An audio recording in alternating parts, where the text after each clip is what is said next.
A recent congressional email hack has been linked to Chinese state-run groups like Salt Typhoon.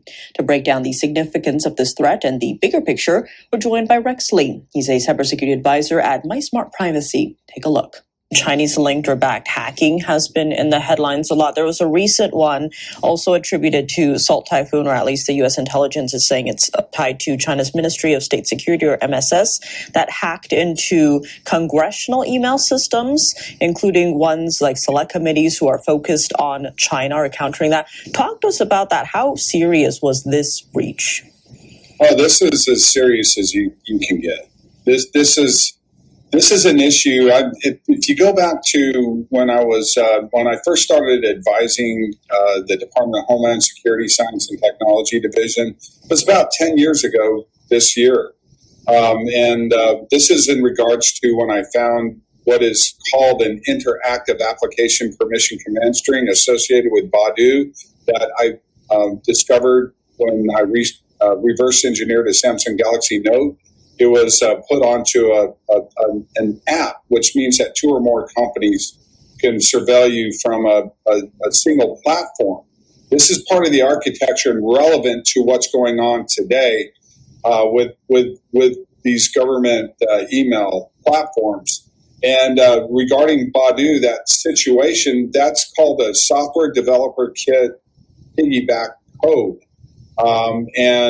Which means that two or more companies or governments or entities can surveil and data mine an individual from a single app. This was designed for surveillance capitalism, so that these big tech companies can collect your information and sell it to targeted advertisers. It's the most unsecure thing in the history of technology, because prior to this development, our operating systems, apps, softwares, everything was developed on a closed API architecture where you had to invite somebody in. They just couldn't arbitrarily get in. And that's the vulnerability that Salt Typhoon and other malware take advantage of, is that open API architecture to get into these types of platforms. We've seen this literally for over 10 years now.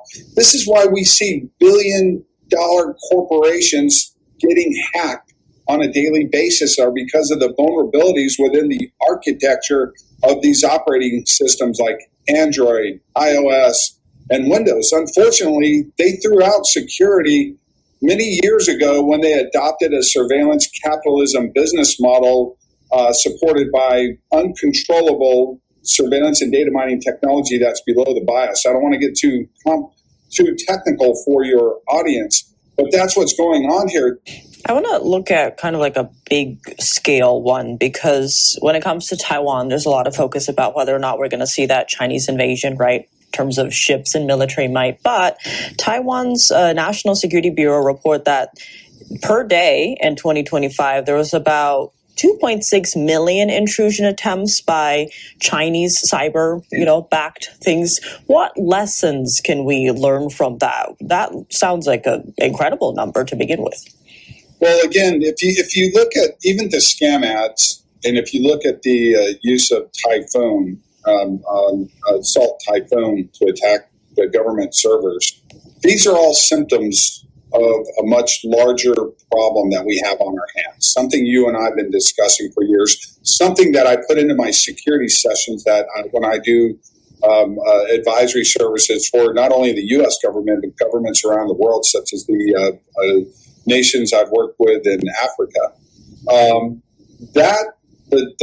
These are simply systems of unrestricted hybrid warfare, but by way of an extension of that, which is tech-based hybrid warfare, which exploits endpoint devices like smartphones, tablet PCs, connected products. These become the delivery systems for these types of attacks. So if you look at what's happening with their critical infrastructure, we've seen this blueprint before.